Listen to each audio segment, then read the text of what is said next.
नमस्कार। देश और दुनिया की तमाम हलचल के साथ लेकर आए हैं आज का गुड मॉर्निंग इंडिया। मैं हूं अदिति राजपूत, मेरे साथ हैं जया कौशिक और हम बुलेटिन की शुरुआत कर रहे हैं पड़ोसी देश श्रीलंका से आई बड़ी खबर से। श्रीलंका जो इस वक्त गंभीर आर्थिक और राजनीतिक संकट से जूझ रहा है, वहां के राष्ट्रपति गोटाबाया राजपक्षे देश छोड़कर मालदीव्स भाग गए हैं। गोटाबाया और मालदीव्स पहुंच भी चुके हैं।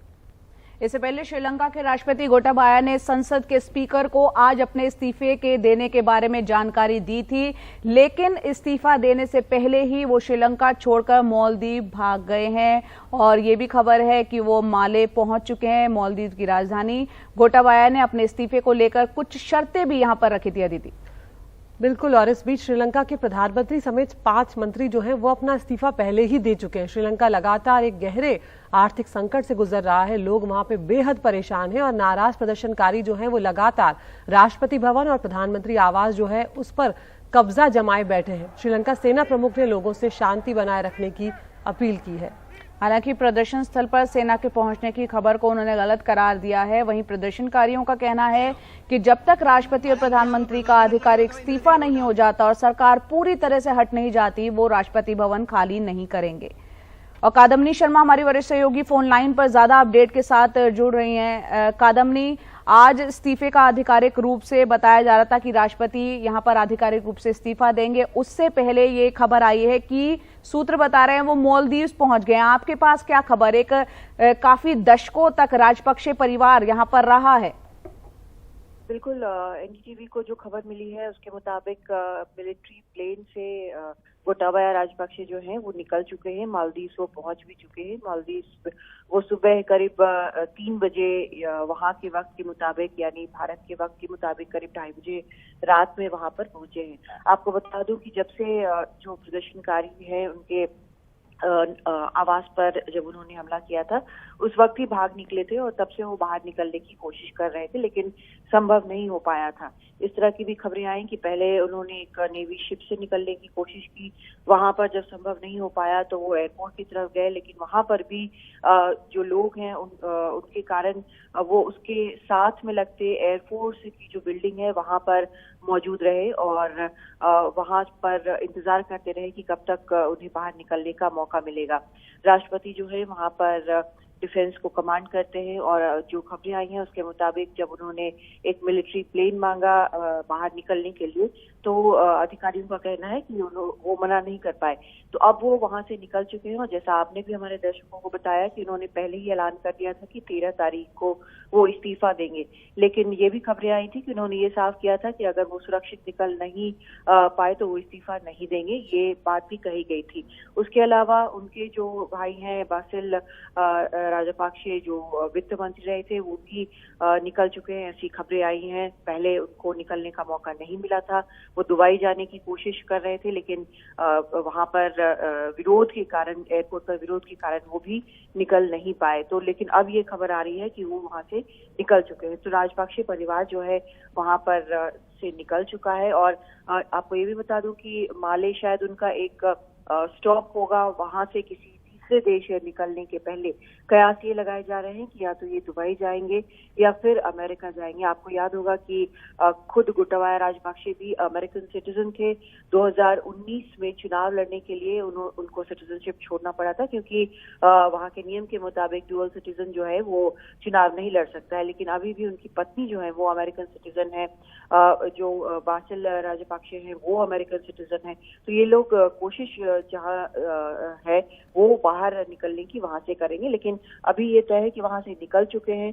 उनके निकलने के बाद जो प्राइम मिनिस्टर है वो ऑटोमेटिकली वहां के नियमों के मुताबिक प्रेसिडेंट की जो जिम्मेदारियां हैं उसे निभानी होती हैं और माना यह जा रहा है कि वो भी अपनी विलिंगनेस जो है वो दिखा चुके हैं कि वो स्टेप डाउन करेंगे।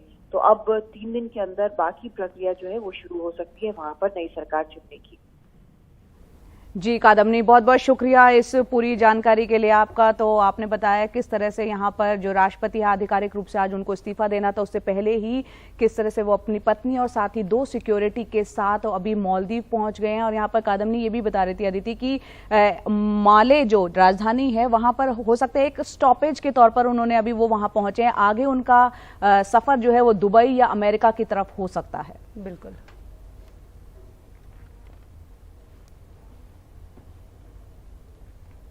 और अब खबर श्रीनगर से, जहां लाल बाजार इलाके में पुलिस टीम पर आतंकवादी हमला कल हुआ और इस हमले में एक पुलिसकर्मी यहां पर शहीद हो गए और 2 पुलिसकर्मी जख्मी भी हुए हैं। आतंकियों की तलाश में अभियान चलाया जा रहा है। घाटी में आतंकवादियों के खिलाफ लगातार ऑपरेशंस हो रहे हैं, लेकिन इसके बावजूद भी हम देख रहे हैं कि कई तरह की जो हमले हैं वो सामने आ रहे हैं और खासकर सुरक्षा कर्मियों को लगातार निशाना बनाया जा रहा है। इसमें 2 पुलिसकर्मी जो घायल हुए हैं उसमें से एक एसपीओ भी शामिल है।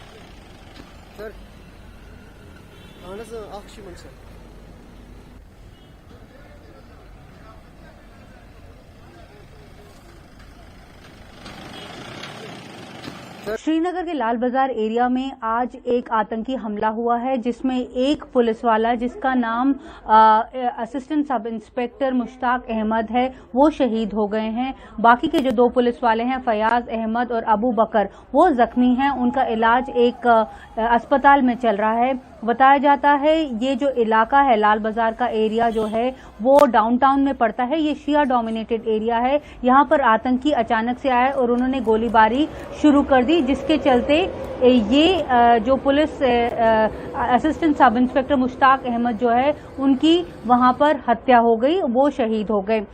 ये बताया जा रहा है कि पुलिस द्वारा, जम्मू कश्मीर पुलिस द्वारा कि इलाके में सर्च ऑपरेशंस जो हैं वो चल रहे हैं। ये इलाका बहुत भीड़ भाड़ वाला इलाका है, रिहायशी इलाका है। स्कूल भी उसके पास है जहां पर ये हादसा हुआ, जहां पर ये इंसिडेंट हुआ, इसलिए स्कूल में भी सर्च ऑपरेशंस जो हैं वो चलाए जा रहे हैं। अगर हम आपको बताएं कि फिलहाल जो घाटी है उसमें पिछले कुछ समय से इस तरह की जो टेररिस्ट इनिशिएटेड वायलेंस है, टेररिस्ट इनिशिएटेड एक्शन है वो कम था, क्योंकि जो सिक्योरिटी फोर्सेस हैं काउंटर टेररिस्ट ऑपरेशंस जो हैं वो ज्यादा कर रही थी। तो काफी समय बाद आज जो है एक टेररिस्ट इनिशिएटेड एक्टिविटी जो है श्रीनगर में हुई है।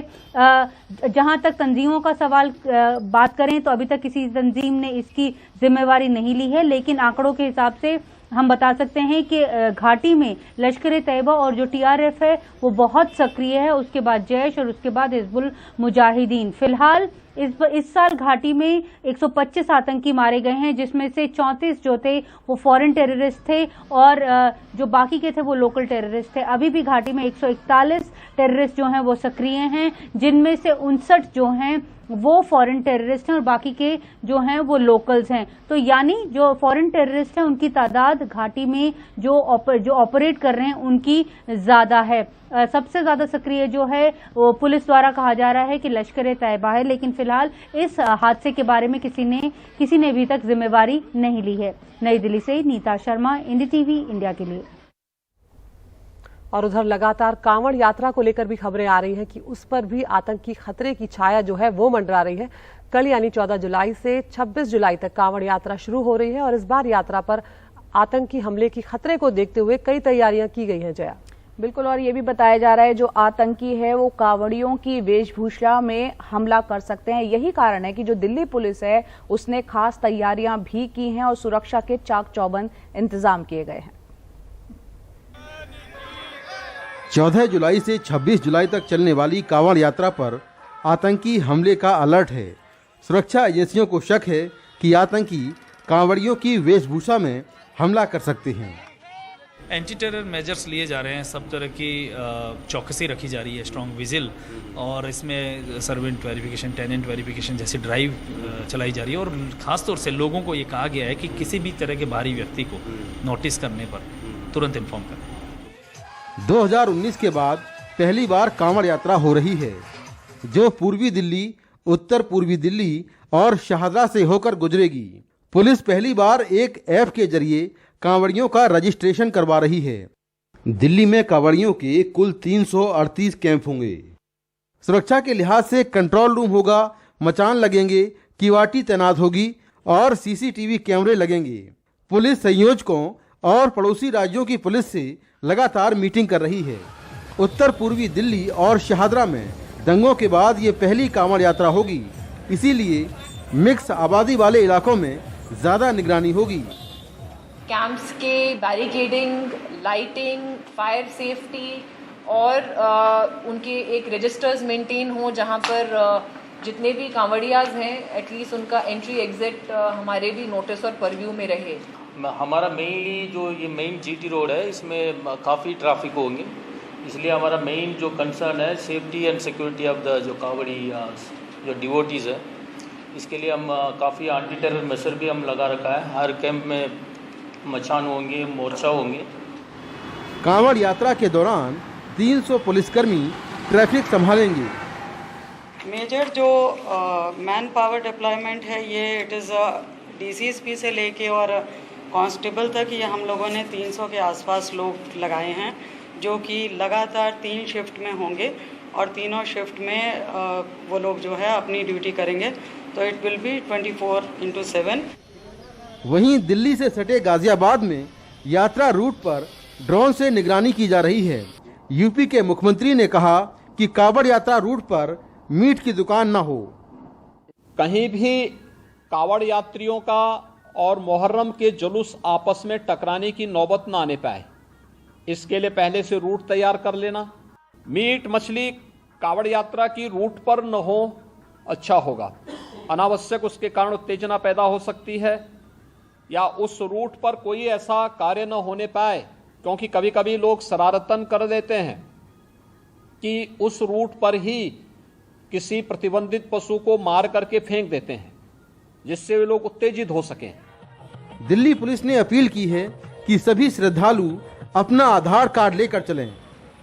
देश के मौजूदा माहौल और आतंकी खतरे को देखते हुए इस बार कांवड़ यात्रा की सुरक्षा पुलिस के लिए किसी चुनौती से कम नहीं, क्योंकि ये यात्रा सिर्फ एक दिन की नहीं बल्कि 10 दिनों की है और कई 100 किलोमीटर के दायरे में है। नई दिल्ली से कैमरामैन प्रेम सिंह के साथ मैं मुकेश सिंह, NDTV इंडिया। फिलहाल एक छोटे से ब्रेक के लिए रुक रहे हैं और गुड मॉर्निंग इंडिया में ब्रेक के पार आपको दिखाएंगे सिद्धू मूसेवाला मर्डर केस में एक और नई खबर सामने आई है। छोटे से ब्रेक के बाद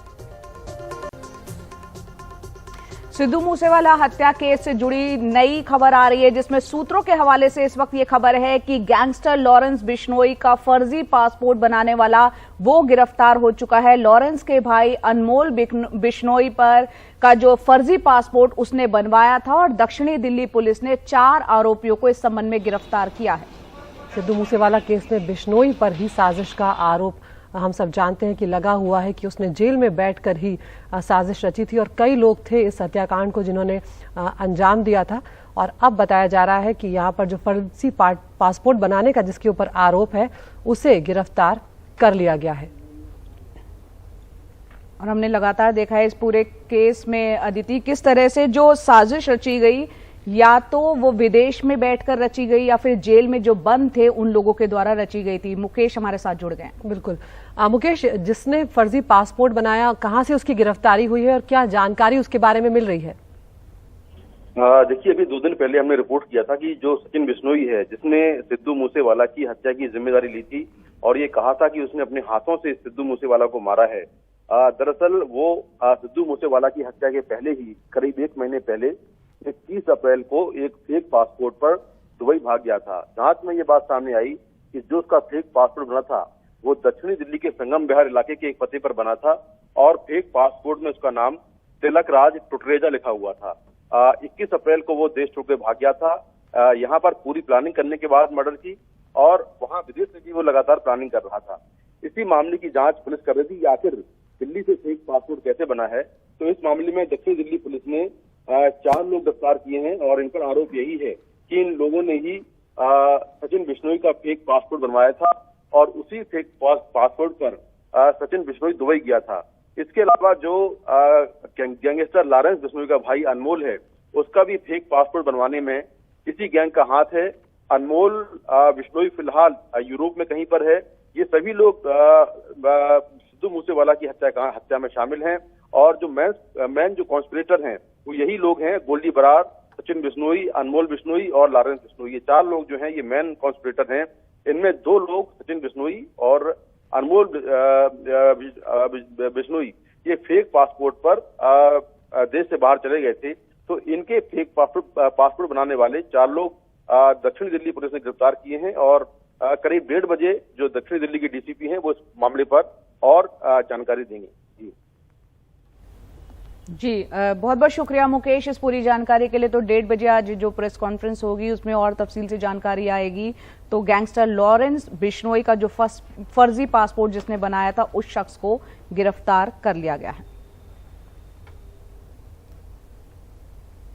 आगे बढ़ते हैं यहाँ पर। और प्रधानमंत्री नरेंद्र मोदी कल बिहार और झारखंड के दौरे पर थे और झारखंड के लोगों को देवघर में नए एम्स और नए एयरपोर्ट की सौगात दी है। प्रधानमंत्री ने 16,835 करोड़ की अलग अलग योजनाओं का उद्घाटन किया और एम्स जो अस्पताल है उसमें फिलहाल 250 बेड्स की सुविधा दी गई है।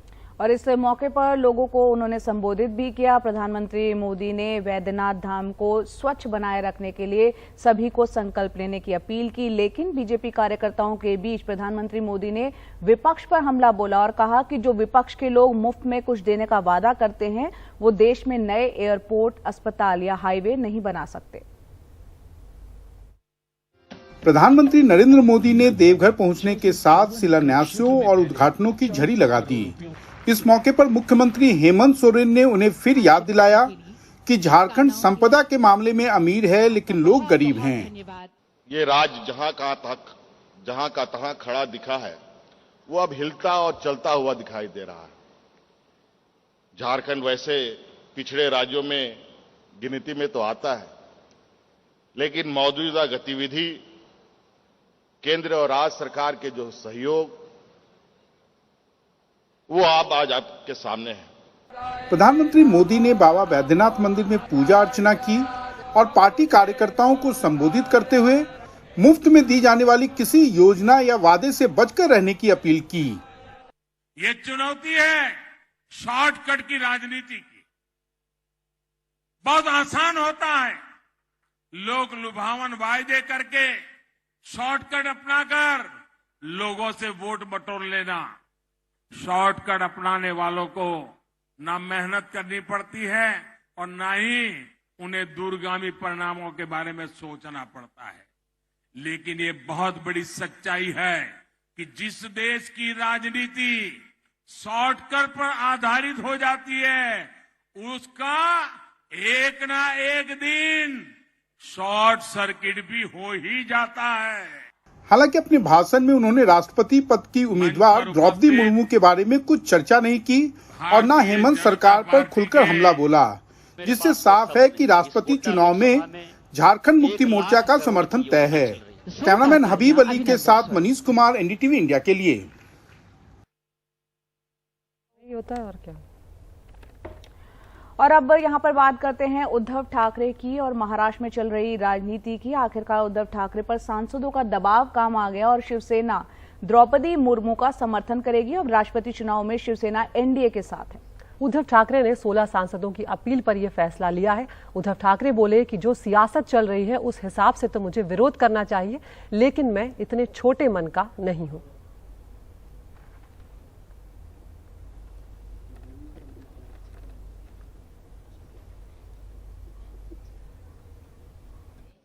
कि सारे लोग अगर प्यार से मुझे कुछ कह रहे हैं तो उनकी भावनाओं का आदर करना चाहिए और उस भावना का आदर करते हुए आज मैं जाहिर करता हूं कि आने वाले इस राष्ट्रपति या राष्ट्राध्यक्ष चुनाव के लिए शिवसेना द्रौपदी जी को हमारा अपना समर्थन दे रही है। ऐसे देखा जाए तो राजनीति जो आज महाराष्ट्र में चल रही है, मुझे तो विरोध करना चाहिए था। नहीं, ये भाजपा की है, मुझे विरोध करना चाहिए। इतने छोटे मन का मैं नहीं हूं। और उधर ऑल्ट न्यूज के को फाउंडर मोहम्मद जुबैर के खिलाफ उत्तर प्रदेश में जो दर्ज मामले हैं उनकी जांच के लिए एसआईटी का गठन कर दिया गया है। उत्तर प्रदेश सरकार ने एसआईटी बनाई है और जुबैर के खिलाफ 6 एफआईआर जो है इस मामले में दर्ज की गई है। सीतापुर, लखीमपुर, मुजफ्फरनगर, गाजियाबाद में एक एफआईआर दर्ज है। इसके अलावा हाथरस में जुबैर के खिलाफ 2 मुकदमे दर्ज हैं। ज्यादातर मामले धार्मिक भावनाएं आहत करने से जुड़े हुए हैं। सीतापुर में दर्ज एफआईआर पर अंतरिम जमानत जुबैर को मिली हुई है। लखीमपुर मामले में दर्ज केस में जुबैर न्यायिक हिरासत में है।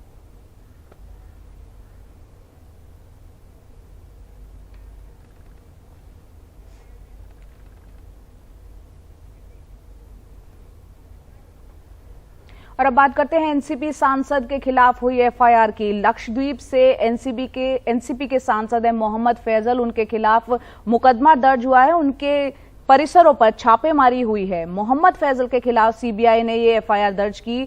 दिल्ली, कालीकट, लक्षद्वीप के ठिकानों पर सीबीआई की छापेमारी हुई है। मोहम्मद फैजल के भतीजे के खिलाफ भी मामला दर्ज किया गया है।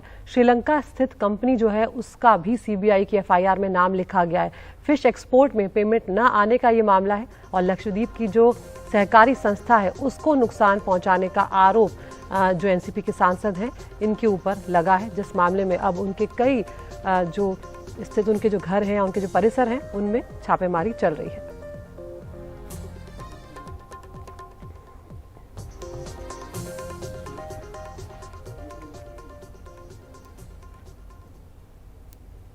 और बात कर लेते हैं हम यहाँ पर जनसंख्या नियंत्रण पर लेकर योगी आदित्यनाथ यूपी के मुख्यमंत्री ने जो बयान दिया है उसके बाद सियासी हलचल काफी तेज हो गई है। मुख्यमंत्री ने कहा था कि सिर्फ एक वर्ग की आबादी बढ़ने से अराजकता फैलेगी और इस बयान की आलोचना विपक्ष तो कर ही रहा है। बीजेपी के नेता और पूर्व केंद्रीय मंत्री मुख्तार अब्बास नकवी ने भी योगी के इस बयान की आलोचना की है। सौरभ शुक्ला की रिपोर्ट आपको दिखाते हैं। ऐसा नहीं कि किसी वर्ग की आबादी बढ़ने की स्पीड, उनका प्रतिशत ज्यादा हो और कुछ जो मूल निवासी हो उन लोगों की आबादी के स्थिरीकरण में हम लोग जागरूकता के माध्यम से, इन्फोर्समेंट के माध्यम से उसको नियंत्रित करके जनसंख्या संतुलन की स्थिति पैदा करें। मुस्लिम समुदाय की तरफ इशारा करते हुए जनसंख्या नियंत्रण को लेकर योगी आदित्यनाथ के बयान पर सियासी घमासान शुरू हो गया है। पहली आवाज तो बीजेपी के ही अंदर से आई। पूर्व केंद्रीय मंत्री और बीजेपी नेता मुख्तार अब्बास नकवी ने ट्वीट कर कहा है कि बढ़ती जनसंख्या को किसी धर्म से जोड़कर देखना गलत है और ये पूरे देश के लिए ही मुसीबत है। उत्तर प्रदेश विधानसभा में नेता विपक्ष अखिलेश यादव ने भी ट्वीट कर योगी के बयान पर तंज कसा। अखिलेश यादव ने कहा कि अराजकता आबादी से नहीं, लोकतांत्रिक मूल्यों की बर्बादी से उपजती है। सपा के अलावा दूसरे विपक्षी दलों के नेता तेजस्वी यादव, असदुद्दीन ओवैसी, यहां तक कि बीजेपी के सहयोगी दल जेडीयू ने भी योगी के बयान की आलोचना की है। उत्तर प्रदेश में 20% मुस्लिम आबादी है, जहां प्रजनन दर 2.4% है, जो नेशनल एवरेज से भी ज्यादा है। लिहाजा ये तर्क भी बहुत वजनदार नहीं है कि खाली कुछ लोगों या कुछ वर्गों के धार्मिक समूहों के यहाँ आबादी बढ़ती है। मैं उनसे पूछना चाह रहा हूं, मूल निवासी क्या भारत का मुसलमान नहीं है? क्या बकवास कर रहे हैं वो? अगर देखा जाए टेक्निकली सच्चाई तो मूल निवासी तो आदिवासी और द्रविडियन लोग हैं। ना ओवैसी मूल निवासी है, ना योगी आदित्यनाथ मूल निवासी हैं।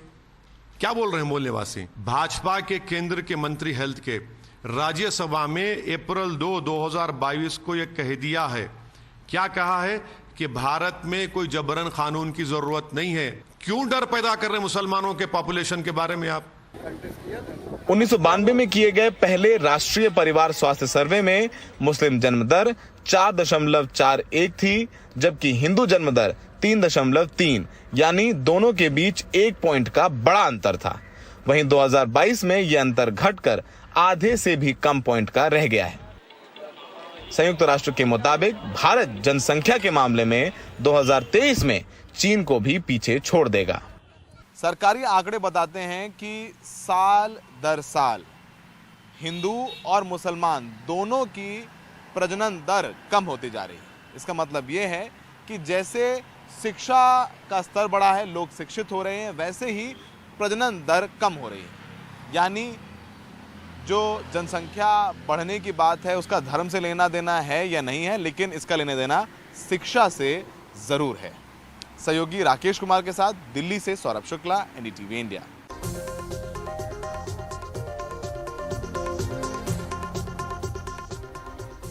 तो पिछले कुछ वक्त में जिस तरह से महंगाई बढ़ी है, लोगों के लिए उससे जूझना अब बेहद मुश्किल हो गया है और सबसे ज्यादा असर पड़ा है मध्यम वर्ग और निम्न मध्यम वर्ग पर। तो जया, एक तरफ तो उनकी आमदनी जो है वो कम हो रही है और खर्चे जो है वो लगातार बढ़ते जा रहे हैं। बिल्कुल, और यहाँ पर ये भी देख लें कि अगर एक दो सामान अगर छोड़ भी दिया जाए, जो जरूरी सामान होता है किसी भी घर में, तो उसकी कीमत में 10 से लेकर 100% तक की बढ़ोतरी हो चुकी है। और हालात अब ये हो गए हैं कि लोगों को ये चुनना पड़ रहा है कि खाने के साथ समझौता करें या फिर वो दवाई के साथ। इस पर देखते हैं एक रिपोर्ट। दिल्ली की रहने वाली वीना के लिए महंगाई का मतलब उस सेहतमंद तेल से कटौती करना है जो उनके पति के लिए जरूरी है। उनके पति जो हृदय रोग से पीड़ित हैं। महंगाई का ये भी मतलब है कि वो अपने बच्चों के लिए अब फल नहीं ला सकती। हस्बैंड को जैसे हार्ट प्रॉब्लम है तो उन लोगों के लिए मतलब डॉक्टर ने एडवाइस दिया हुआ है कि राइस ब्रान ऑयल यूज कीजिए, सफोला वगैरह का वो नहीं यूज कर रहे। तो जैसे कम कॉस्टली जो है जैसे फॉर्च्यून का 2 पैकेट आता था दूध, तो उसकी जगह 1 ही आ पा रहा है। और फ्रूट्स वगैरह जैसे बच्चों को मतलब जरूरी होता पूरे दिन के लिए, घर का जो बजट है उसके अंदर फल फ्रूट वगैरह बिल्कुल मतलब ना के ही बराबर हो गया। जरूरी है 2 टाइम की रोटी खा ली जाए बस। दिल्ली में रहने वाले इस परिवार के लिए महंगाई का असर 7% से कई ज्यादा है। उनके महीने का खर्च पिछले 6 महीने में 50% से बढ़ चुका है।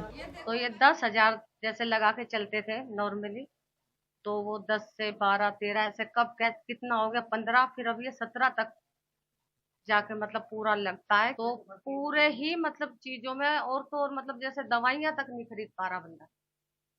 रेनू और सुमिता के लिए महंगाई का असर उनके बच्चों की पढ़ाई लिखाई और उनकी अन्य जरूरतों पर पड़ रहा है। अपनी जरूरतों के सामान भी हम नहीं कर पा रहे हैं, बच्चों की पढ़ाई भी नहीं ठीक से हो पा रही है, हमारे घर का खाना पीना तो वो तो हम कम नहीं कर सकते हैं। जैसे बच्चों को अदरवाइज की कुछ दिलाना पड़ता है तो हम उनकी इच्छाओं को मार देते हैं कि बेटा अब महंगाई ज्यादा हो गई है। कम आमदनी वाले घरों के लिए रोजमर्रा की जिंदगी मुश्किल होती जा रही है और वो भी तब जबकि तनख्वाह तस से मस नहीं हुई है। 2 साल से बच्चों की इतनी कितनी तनख्वाह 10 साल, एक बड़े को तो 10 भी नहीं मिलती, 9.5 ही मिलते हैं। क्या खाएं, क्या बच्चों को खिलाएं, बहुत मुश्किल हो रहा है। सोच सोच के भी सामान लाना पड़ता है। किराने की एक स्थानीय दुकान पर उसके मालिक बताते हैं कि महंगाई किस तरह से बढ़ रही है और उसकी वजह से लोग आटे जैसी बुनियादी जरूरतों तक में कटौती कर रहे हैं। इसी प्रकार ये डिटर्जेंट पहले 55 रुपए केजी था, अभी 67 रुपए इसका दाम है। और इसी प्रकार से ये नहाने का साबुन है, ये पहले 68 का था, अभी 140 का ये हो चुका है, इसमें 100% ज्यादा। और ये देसी घी है, ये पहले 500 रुपए किलो था, अभी 650 रुपए किलो ये हो चुका है। ये विम बार है, ये पहले 20 रुपए था, अभी 29 का ही हो गया। और जैसे रिफाइंड है, अभी इसका रेट भी काफ़ी बढ़ गया है, पहले ये 100 रुपीज़ होता था, अभी 180 रुपये हो चुका है। और मसाले, नमक, टाटा नमक पहले 20 रुपये था, अभी 25 रुपये इसका हमारे लिए आ चुका है। जैसे किसी का अगर 20 किलो आटा लगता है तो अभी 15 किलो यूज़ कर रहा है, तो क्वांटिटी तो कम करनी पड़ी लोगों को बजट। उतनी ही कीमत में लोगों को अब कम सामान मिल रहा है क्योंकि कंपनियों ने अपनी पैकिंग भी छोटी कर दी है। जैसे ये साबुन है, पहले वेट में ज्यादा था, लेकिन अब महंगाई की वजह से कंपनियों ने रेट सेम रखा है, लेकिन इसकी वजन कम कर दिया। इसका बिस्किट है, बिस्किट का वजन कम कर दिया, पीस कम कर दिए, रेट वही रखा है। ये सिर्फ एक क्या है, महंगाई की वजह से। पहले इनके साइज कितने होते थे? पहले जैसे पीस 8 आते थे, 10 आते थे, अब 4 या 5 पीस एक बिस्किट में कर दिया। वजन 50% तक कम कर दिया है साबुनों में। कॉस्मेटिक में पहले लोग इंटरेस्टेड थे कि भाई यहाँ परफ्यूम भी लेना है, हमें डीओ भी लेना है, हमें क्रीम भी लेनी है, हमें कंडीशनर भी लेना है, लेकिन आज के टाइम में ये सोचते हैं कि अपने महीने का राशन कर लो। इस तरह के परिवारों के लिए महंगाई का बोझ 7% के सरकारी आंकड़े से कई ज्यादा है। नई दिल्ली में कैमरा पर्सन पूजा आर्या के साथ प्रियांशी शर्मा, एनडीटीवी इंडिया के लिए। सीमा पर दुश्मनों से लोहा लेने की तैयारी में अब तकनीक और उसमें आर्टिफिशियल इंटेलिजेंस का भरपूर इस्तेमाल हो रहा है। रोबोट इस वक्त निगरानी में यहां पर जुटा हुआ है और मशीन गन का भी इस्तेमाल हो रहा है। अदिति, बिल्कुल, तो आपको दिखाते हैं हमारे सहयोगी परिमल कुमार की रिपोर्ट।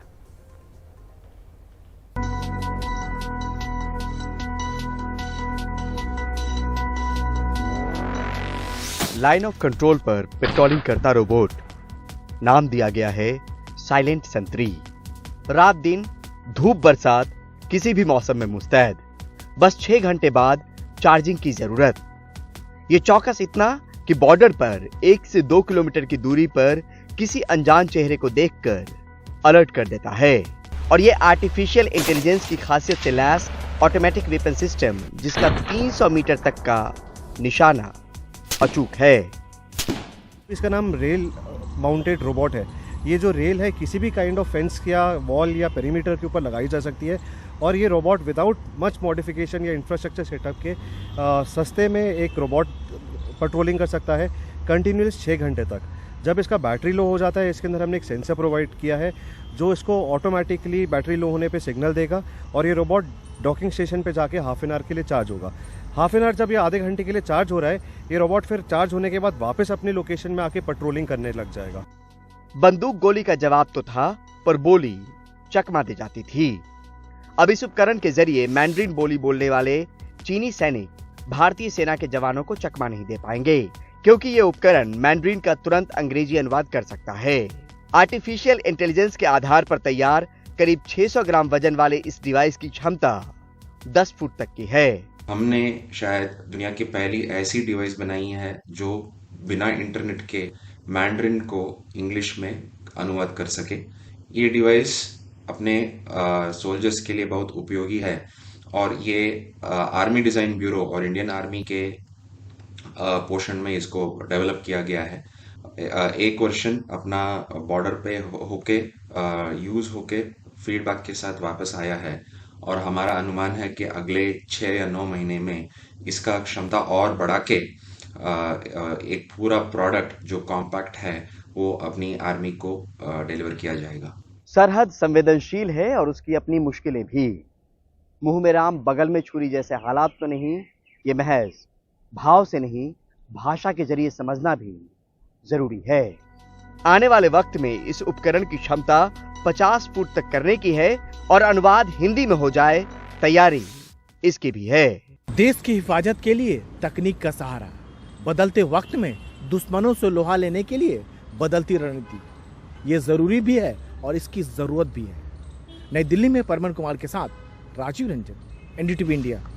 नमस्कार, मैं हूं आपके साथ जया कौशिक। शुरुआत कर रहे हैं किस तरह से बारिश जो है कई राज्यों पर कहर बरपा रही है। खासतौर से देश के जो पश्चिमी हिस्सा है वहां बारिश का कहर जारी है। महाराष्ट्र से लेकर गुजरात और मध्य प्रदेश तक घने काले बादल लगातार बरस रहे हैं और गुजरात में लगातार 5 दिन से बारिश यहां पर हो रही है। वहीं महाराष्ट्र में बारिश थमने का नाम नहीं ले रही है। मुंबई में आज सुबह से फिर से बारिश शुरू हो चुकी है। हालात इस तरह के बने हुए हैं कि बारिश वाले इलाकों में जिंदगी की रफ्तार पर एक तरह से ब्रेक लग चुका है। लोगों को अपने घरों में कैद होने पर मजबूर होना पड़ रहा है और सड़कों और गलियों के बाद अब घरों तक में पानी घुस चुका है और हर दिन ये बारिश जो है आफत बनकर निकली है। ये आप तस्वीरें नासिक की देख रहे हैं। हमने वो तस्वीरें भी आपको दिखाई थी किस तरह से इतना पानी आ गया था कि वहां जो मंदिर हैं वो उसमें डूब गए थे। आफत की इस बारिश का असर महाराष्ट्र के अलावा गुजरात में भी देखने को मिल रहा है। ये तस्वीर आप गुजरात के नवसारी की देख रहे हैं। ये टॉप एंगल से आप देख पा रहे होंगे कि जो बिल्डिंग्स हैं उसके आसपास जो ग्राउंड पर आप देखेंगे हर तरफ सिर्फ पानी ही पानी दिख रहा है। 16 जुलाई तक गुजरात में भारी बारिश का अनुमान है। एक अलर्ट भी जारी किया हुआ है। अब तक यहां सरप्लस बारिश हो चुकी है 566%। अंदाजा लगाइए कि कितनी ज्यादा बारिश हुई है। जामनगर में भारी बारिश हुई है। इसके अलावा हम महाराष्ट्र की भी आपको हमने तस्वीरें दिखाई थी और गुजरात पर भी किस तरह से असर यहां पर बारिश का देखने को मिल रहा है।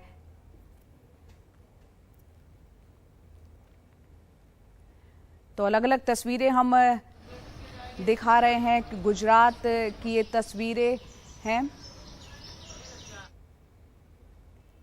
नवसारी की ये तस्वीरें आप देखिए। ये पूरा एक हवाई कह सकते हैं सर्वे हुआ है जिसके जरिए ये अंदाजा लग सकता है। आप टॉप एंगल से जो शॉट्स देख रहे हैं कि किस तरह से गुजरात में बेहद बुरे हालात इस वक्त यहाँ पर बने हुए हैं। अहमदाबाद की तस्वीरें भी हमने देखा था कि सड़कें पानी से लबालब हो चुकी थी। नवसारी की तस्वीरें इस वक्त आप देख रहे हैं। यहाँ पर भारी बरसात के बाद गुजरात में जो नदियां हैं वो उफान पर आ गई हैं। बाढ़ जैसे हालात बने हुए हैं। कई इलाकों में घरों में पानी पहुंच चुका है। एक बहुत बड़ी चुनौती प्रशासन के सामने, क्योंकि जब बारिश और पानी इतना ज्यादा होता है कि घुटनों पर पानी आप देख रहे हैं तो कई तरह की बीमारियां भी आती हैं जिसका सामना करना पड़ता है। नवसारी में जगह जगह से तस्वीरें आ रही हैं जिसमें कि बारिश का कहर किस तरह से बरपा है वो हम आपको लगातार दिखा रहे हैं। और ये तस्वीरों से आप देखिए कि किस तरह से यहाँ पर पूरा इलाका जो है जलमग्न हो चुका है। लोग जो घरों में रह रहे हैं उनके लिए आवाजाही में दिक्कतें आ रही है और जो डेली की जरूरतें होती हैं वो ये देखिए, ये तस्वीर आप इससे अंदाजा लगा सकते हैं कि खासतौर से इस दौरान जो घरों में बुजुर्ग हैं, जो बच्चे हैं, वो काफी मुश्किलें इस वक्त झेल रहे हैं। काफी बुरे हाल इस वक्त गुजरात के नवसारी की तस्वीरें आप देख रहे हैं। एक एक करके हम आपको तस्वीरें दिखाते हैं। महाराष्ट्र की तस्वीर आपको दिखाते हैं क्योंकि मुंबई में हम देख रहे हैं किस तरह से बारिश होती है और महाराष्ट्र के कई जिले इस वक्त जो है जलमग्न है। ये आप चेंबूर की तस्वीरें देखिए, सुबह का वक्त है, यहाँ ट्रैफिक जरूर चल रहा है लेकिन एक बड़ी चुनौती घर से दफ्तर के लिए बाहर निकलने वाले लोगों के लिए, और लगातार ये सिलसिला चल रहा है। मौसम विभाग पहले ही अलर्ट कर चुका है। ठाणे में हमने देखा ऑरेंज अलर्ट, तो वहीं पालघर, रायगढ़, नासिक, पुणे, कोल्हापुर और सतारा में रेड अलर्ट घोषित किया हुआ है। मुंबई में हम देख रहे हैं कि रात भर धीमी बारिश होती रही और सुबह उस बारिश ने जोर पकड़ा है। मुंबई के चेंबूर में सुबह से ही लगातार बारिश हो रही है।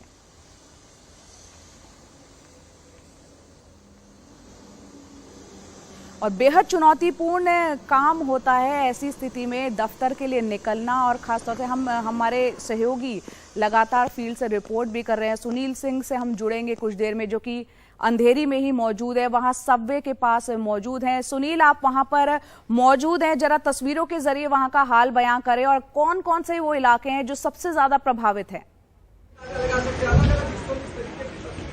बिल्कुल जया, मैं इस समय अंधेरी सबवे के पास हूं और आप देख सकती हैं कि ये सबवे में किस तरह से पानी भरा हुआ है और यहाँ पर यातायात जो है रोक दिया गया है।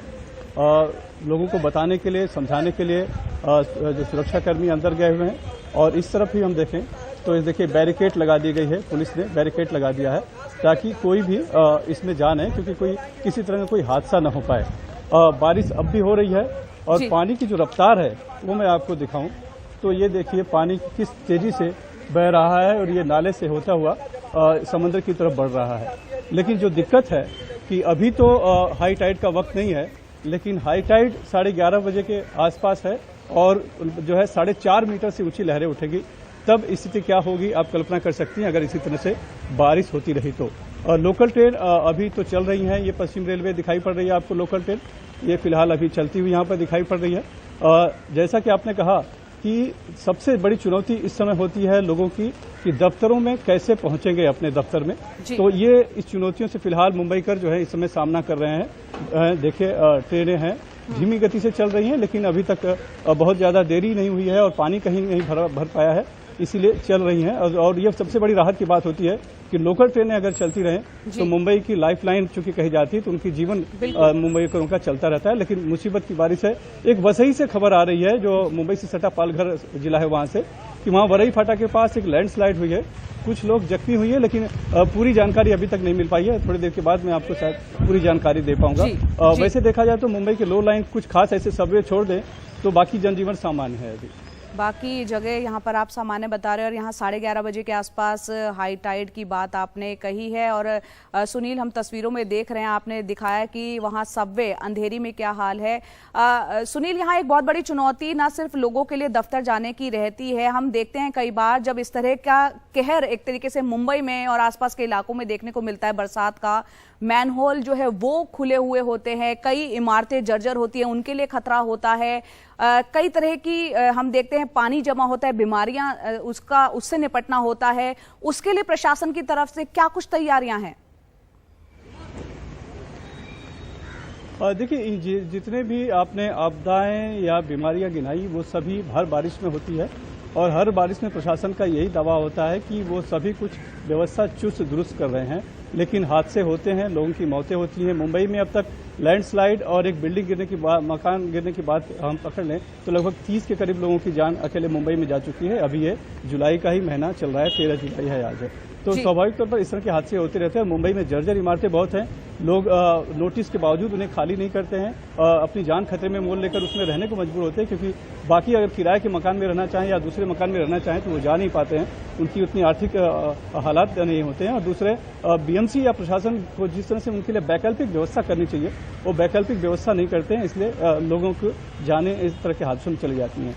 नए मुख्यमंत्री आए हैं एकनाथ शिंदे, उन्होंने दावा किया है कि सभी को हटाया जाएगा और प्रशासन को सख्त निर्देश दिया है उन्होंने कि सभी के लिए वैकल्पिक जो है जगह दिलाई जाए। अब देखते हैं कि उसका कितना पालन हो पाता है। रही बीमारियों की बात, तो जी बारिश में बीमारियां काफी बढ़ जाती हैं, उसके लिए बीएमसी अलर्ट है और रोज उनकी कुछ न कुछ चेतावनी इस तरह की आती हैं। और कई जगह पे जो क्लिनिक हैं या फिर जो अस्पताल हैं और कई जगहों पर जो दवाइयों का वितरण भी लगभग बीएमसी की तरफ से किया जाता है। तो कोशिश होती है इन सभी आपदाओं से और बीमारियों से निपटने की, लेकिन जनसंख्या और इतनी तेज बारिश के चलते उतना नहीं हो पाता है जितना कि दावा किया जाता है। बिल्कुल, जितने दावे होते हैं उतना कर पाना यहाँ पर एक बहुत बड़ी चुनौती प्रशासन के सामने भी होती है। बहुत बहुत शुक्रिया सुनील सिंह वहां से ये लाइव तस्वीरों के जरिए वहां का हाल बयां करने के लिए।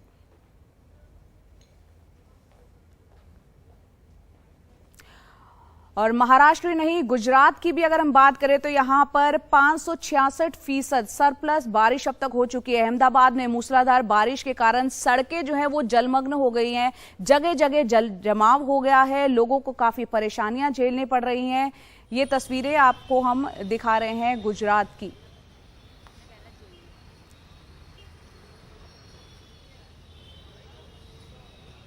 ये अहमदाबाद की तस्वीरें हैं और यहाँ पर आप देखिए ये जो लोगों को भी आप देख पा रहे हैं जिनकी दुकानें हैं उनके लिए खोल पाना मुश्किल है। और यहाँ पर देखिए किस तरह से जो आसपास का जो सामान है वो पानी में डूबा हुआ नजर आ रहा है और जिस तरह से बरसात यहाँ पड़ रही है घरों में भी पानी घुस चुका है। वहीं बारिश ने एक रफ्तार रोक दी है राजकोट शहर की भी। लगातार यहाँ भी बारिश हो रही है और बारिश से जो सेतुबंध डैम है, यहाँ पर जो बांध है वो ओवरफ्लो हो गया है। जो तस्वीरों में आप इस वक्त देख रहे हैं मेरे पीछे, ये वो डैम है जो कि इस वक्त ओवरफ्लो है। पानी बहुत ज्यादा यहाँ पर आ गया है जिसके चलते लगातार जो बारिश हो रही है, शहर की तरफ पानी जो घुसा है राजकोट में, उससे भी काफी दिक्कतें लोगों को पेश आई हैं।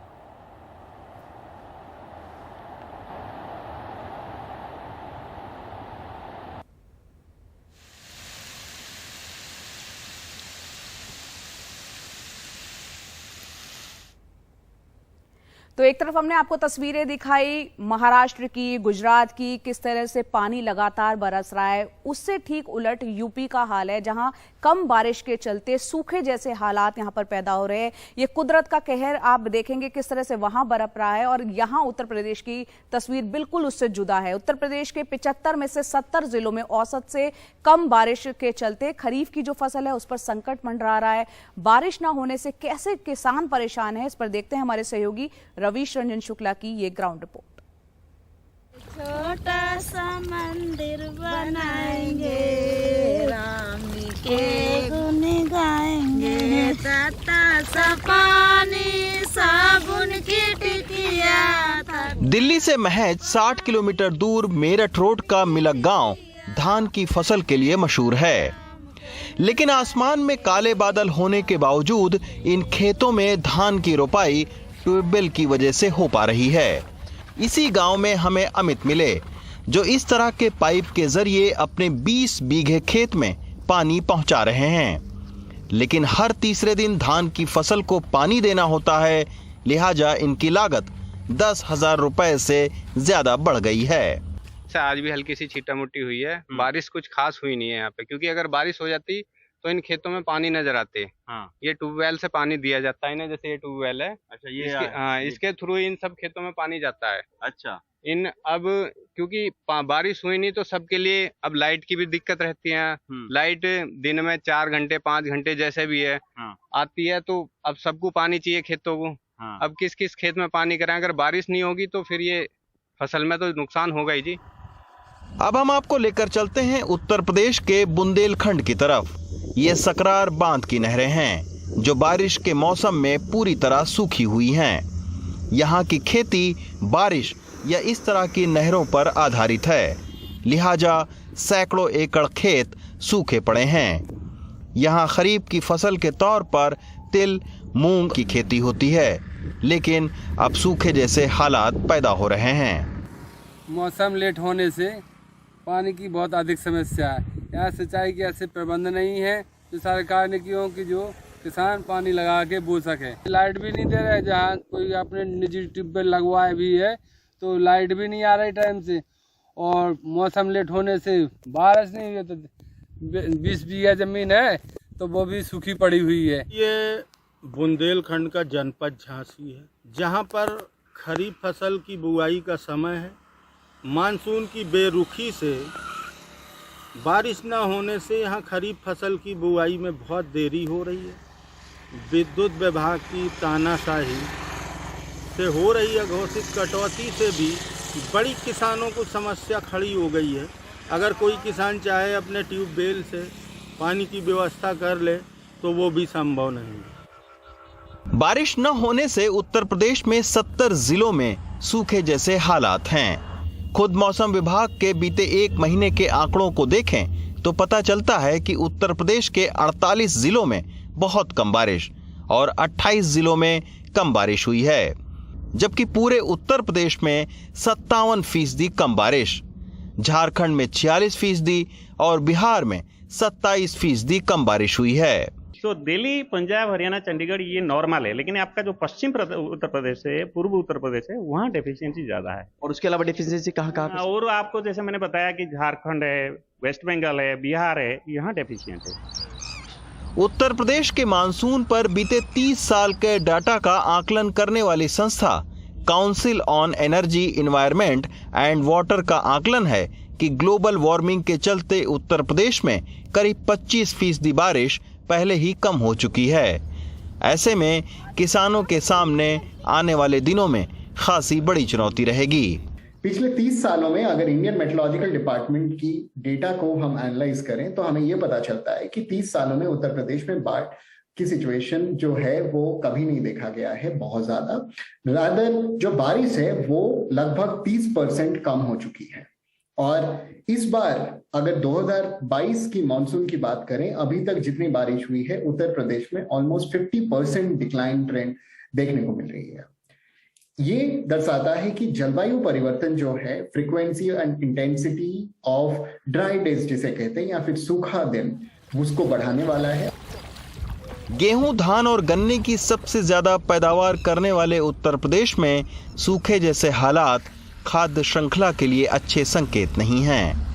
शहरों में रहने वाले ज्यादातर लोग बारिश को गर्मी के निजात के तौर पर देखते हैं, लेकिन जिस तरह से ग्लोबल वार्मिंग के चलते मौसम में तेजी के साथ में बदलाव हो रहे हैं और कहीं पर सूखे जैसे हालात और कहीं पर बाढ़ जैसी परिस्थितियां पैदा हो रही हैं, उससे सबसे ज्यादा गंभीर संकट भारत के किसानों के लिए पैदा हो गया है। दिल्ली मेरठ रोड से रविचंद्रन शुक्ला की रिपोर्ट, एनडीटीवी इंडिया।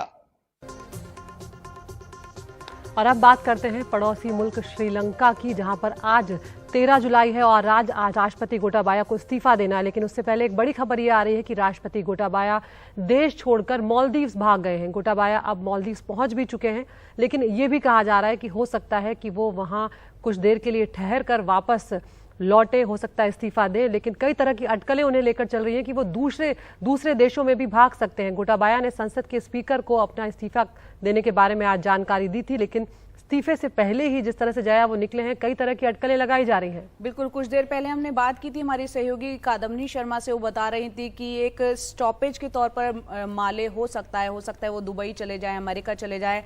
कादम्बनी एक बार फिर हमारे साथ लेटेस्ट अपडेट के साथ जुड़ गई हैं। कादम्बनी, आपसे पहले भी हम चर्चा कर रहे थे, फिलहाल जिस तरह का वहां पर हालात बने हुए हैं, देश का ऐतिहासिक आर्थिक संकट श्रीलंका इस वक्त गुजर रहा है, उसे इस बीच राजनीतिक भविष्य क्या नजर आ रहा है और साथ ही इस वक्त वहां से क्या लेटेस्ट अपडेट मिल रहा है?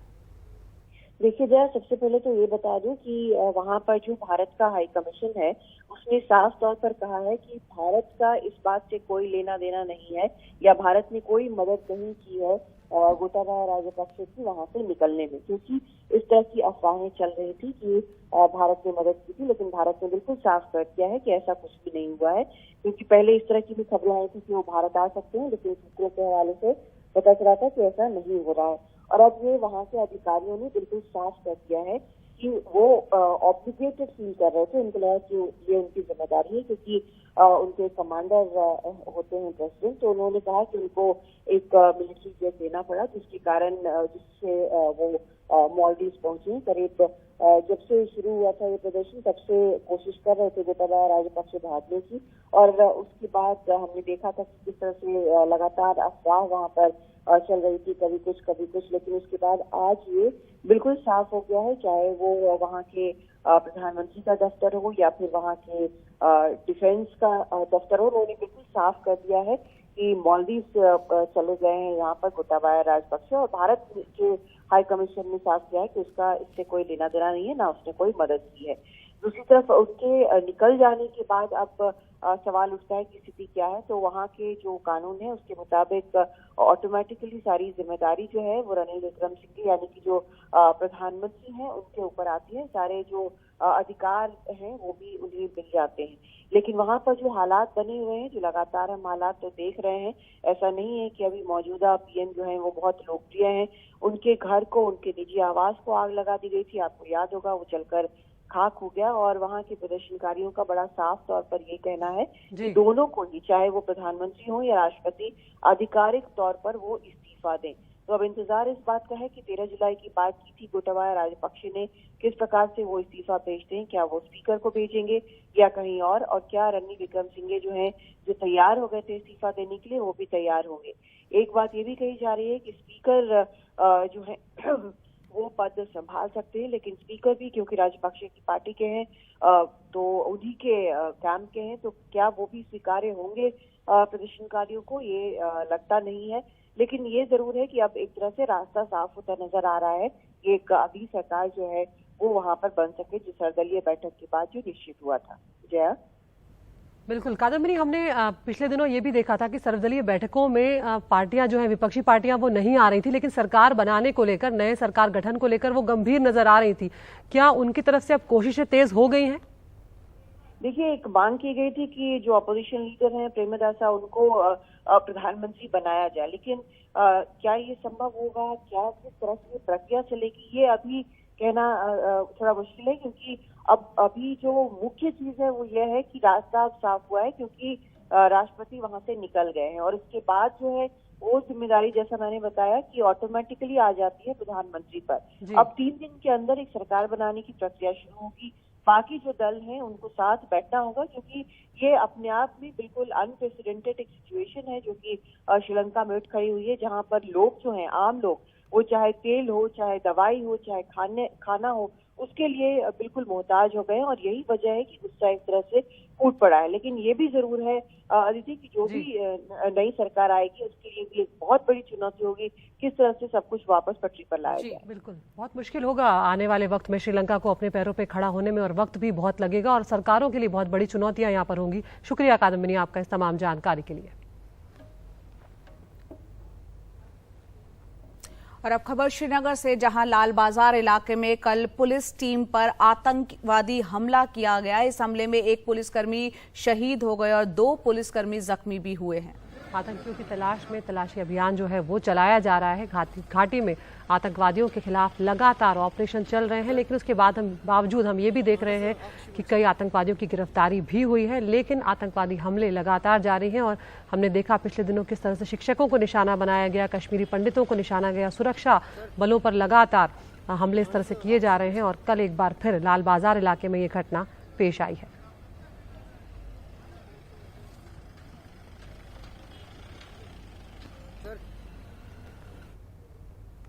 और अमरनाथ यात्रा पर खतरे की बात हम जो है लगातार कर रहे थे, और अब कांवड़ यात्रा को लेकर खतरे की बात आई है कि कांवड़ यात्रा जो है उस पर भी आतंक की खतरा जो है वो मंडरा रहा है। 14 जुलाई यानी कि कल से 26 जुलाई तक कांवड़ यात्रा शुरू हो रही है, और इस बार आतंकी हमले को देखते हुए, आतंकी खतरे को देखते हुए सुरक्षा इंतजाम जो है वो और पुख्ता किए गए हैं।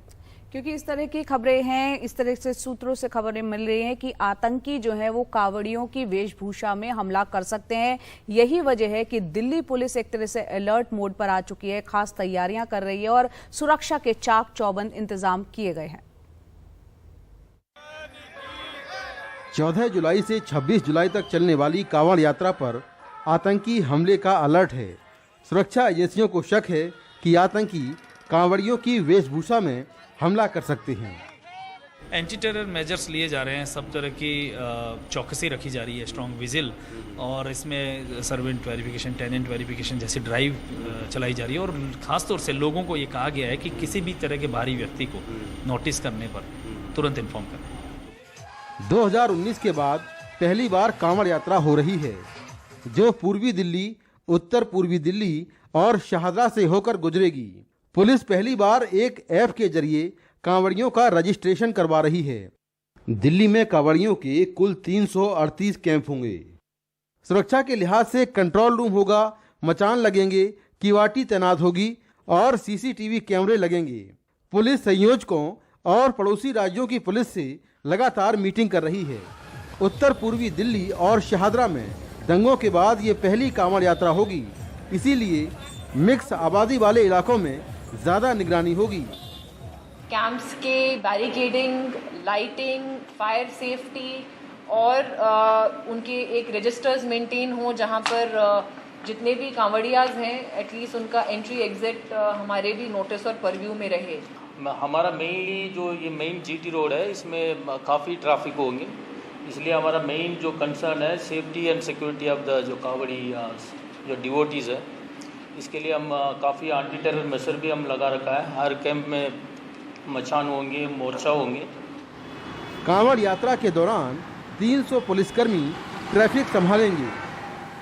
मेजर जो मैन पावर डिप्लॉयमेंट है, ये इट इज़ डीसीएसपी से लेके और कांस्टेबल तक ये हम लोगों ने 300 के आसपास लोग लगाए हैं, जो कि लगातार 3 शिफ्ट में होंगे और तीनों शिफ्ट में वो लोग जो है अपनी ड्यूटी करेंगे, तो इट विल बी 24/7। वहीं दिल्ली से सटे गाजियाबाद में यात्रा रूट पर ड्रोन से निगरानी की जा रही है। यूपी के मुख्यमंत्री ने कहा कि कांवड़ यात्रा रूट पर मीट की दुकान न हो। कहीं भी कांवड़ यात्रियों का और मुहर्रम के जुलूस आपस में टकराने की नौबत न आने पाए, इसके लिए पहले से रूट तैयार कर लेना। मीट मछली कांवड़ यात्रा की रूट पर न हो, अच्छा होगा। अनावश्यक उसके कारण उत्तेजना पैदा हो सकती है, या उस रूट पर कोई ऐसा कार्य न होने पाए, क्योंकि कभी कभी लोग शरारतन कर देते हैं कि उस रूट पर ही किसी प्रतिबंधित पशु को मार करके फेंक देते हैं, जिससे वे लोग उत्तेजित हो सकें। दिल्ली पुलिस ने अपील की है कि सभी श्रद्धालु अपना आधार कार्ड लेकर चलें। देश के मौजूदा माहौल और आतंकी खतरे को देखते हुए इस बार कांवड़ यात्रा की सुरक्षा पुलिस के लिए किसी चुनौती से कम नहीं, क्योंकि ये यात्रा सिर्फ एक दिन की नहीं बल्कि 10 दिनों की है और कई 100 किलोमीटर के दायरे में है। नई दिल्ली से कैमरामैन प्रेम सिंह के साथ मैं मुकेश सिंह, एनडीटीवी इंडिया। हमारे देश में स्वास्थ्य व्यवस्था की क्या स्थिति है वो किसी से छुपी नहीं है। उत्तर प्रदेश की एक तस्वीर आपको दिखाते हैं जो उसकी बानगी भर है। फिरोजाबाद में सरकार की राजकीय मेडिकल कॉलेज अस्पताल में खुले ओपीडी जो है वो वहां पर टीबी के मरीजों का इलाज चल रहा है। लेकिन कहां पर चल रहा है टीबी के मरीजों का इलाज, वो तस्वीरें देखकर आप हैरान रह जाएंगे। पेड़ के नीचे यहाँ पर इलाज किया जा रहा है। और जब इस खबर के बारे में जानकारी हासिल करने मीडिया कर्मी पहुंचे तो जो वहां पर डॉक्टर मौजूद थे वो उनके साथ बदसलूकी करने लगे, धमकी तक देने पर उतर आए। जिलाधिकारी कह रहे हैं कि इस मामले में कार्रवाई करेंगे, जबकि जो क्षय रोग विभाग के जो हेड हैं उनका कहना है कि कार्रवाई की जाएगी। लेकिन तस्वीरें देखकर आप अंदाजा लगा सकते हैं कि टीबी को लेकर पहले ही कहा जाता है कि इसमें इन्फेक्शन से बचना होता है। और यहाँ पर जिस तरह के इंतजामात हैं और जिस तरह से ओपीडी पेड़ के नीचे चल रही है, ये मरीजों को और नुकसान ही पहुंचाने वाला है। आपको सुनवाते हैं डॉक्टर किस तरह से मीडिया कर्मियों से यहाँ पर भिड़ते हुए नजर आए। बात ही नहीं करूंगा जब तक आप परमिशन लेटर नहीं दिखाओगे मुझे बात करने का मेरे से। आप किस अधिकार से बात कर रहे हैं? मैं एक मीडिया का जर्नलिस्ट हूं, मैं आपसे बात कर रहा हूं। जाएंगे हैं? कहीं भी घुस नहीं, आप पेड़ के नीचे हूं सर। अरे मैं कहीं भी बैठूं, आप कहीं भी घुस जाएंगे। आपको पता है आपकी वजह से मरीज कितने परेशान? बिल्कुल, आप धूप में बैठे हैं, आप मुझसे कुतर कर रहे हैं। लाइट नहीं आ रही, गर्मी में बैठ के मरीज देख रहे हैं, ऊपर से आप लोग यहाँ पे आके बहस करते हैं। आप मेरा काम नहीं करने दे रहे, सरकारी काम में बाधा डालते हो आप लोग। अरे तुम्हें तो खुश होना चाहिए, मरीजों को धूप में बैठ के भी देख रहे हैं, भागे नहीं यहाँ से, खड़े तो है कम से कम। पीडी पेड़ की नींव खत्म हो चुकी है हमारी, और खत्म होने के बाद ना वार्ड में उसमें ओपीडी में इन्वर्टर वगैरह है नहीं है, व्यवस्थाएं है नहीं है अभी, क्योंकि अभी ओपीडी शिफ्ट हो गई है, ये दीदामई ओपीडी शिफ्ट हो गई है। जो भी थी ना पहले सीएमओ लेवल के जो थे, अब हम लोगों का हो जाएगा जब अभी हो जाएगा। नहीं, वो एक आध मरीज जो रह गया था ना ओपीडी देखने के बाद में, तो देख लिया गया है। ये मामला अभी संज्ञान में आया है और हमने अभी जो प्रिंसिपल हैं डॉक्टर संगीता अनेजा, उनको अभी डायरेक्ट किया है कि जो भी इसके लिए रिस्पॉन्सिबल है उसको चेक करा लें और इसमें कड़ी कार्रवाई करेंगे। ऐसी व्यवस्था नहीं होनी चाहिए, इसको अभी हम लोग चेक कराते हैं।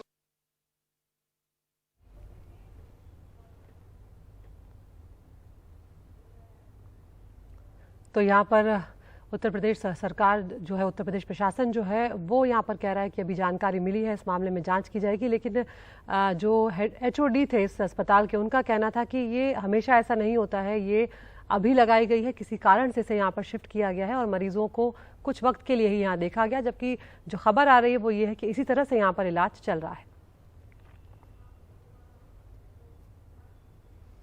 आगे बढ़ते हैं। ऑल्ट न्यूज के को फाउंडर मोहम्मद जुबैर के खिलाफ उत्तर प्रदेश में दर्ज मामलों की जो लिस्ट है वो लंबी होती जा रही है और अब उत्तर प्रदेश सरकार ने जांच के लिए SIT का गठन कर दिया है।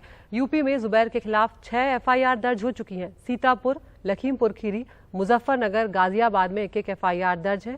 इसके अलावा हाथरस में जुबैर के खिलाफ 2 FIR दर्ज की गई है। ज्यादातर मामले धार्मिक भावनाएं आहत करने के हैं। सीतापुर में दर्ज FIR पर अंतरिम जमानत उन्हें मिल गई है। लखीमपुर में जो दर्ज केस है उसमें जुबैर न्यायिक हिरासत में है और जो दिल्ली वाला मामला है उसे कल यानी कि गुरुवार को सुना जाना है।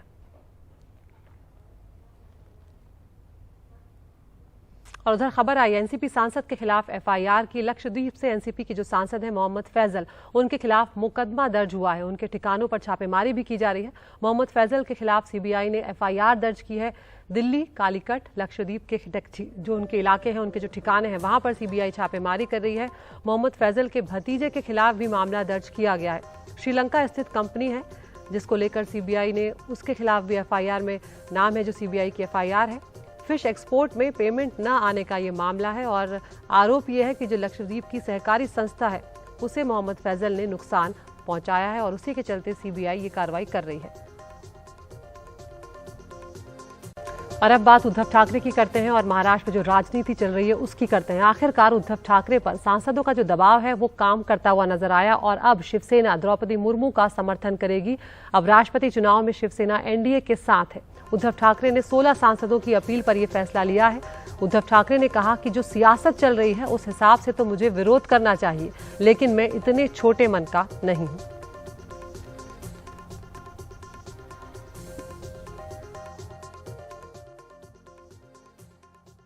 कि सारे लोग अगर प्यार से मुझे कुछ कह रहे हैं तो उनकी भावनाओं का आदर करना चाहिए और उस भावना का आदर करते हुए आज मैं जाहिर करता हूं कि आने वाले इस राष्ट्रपति या राष्ट्राध्यक्ष चुनाव के लिए शिवसेना द्रौपदी जी को हमारा अपना समर्थन दे रही है। ऐसे देखा जाए तो राजनीति जो आज महाराष्ट्र में चल रही है, मुझे तो विरोध करना चाहिए था। नहीं, ये भाजपा की है, मुझे विरोध करना चाहिए। इतने छोटे मन का मैं नहीं हूं।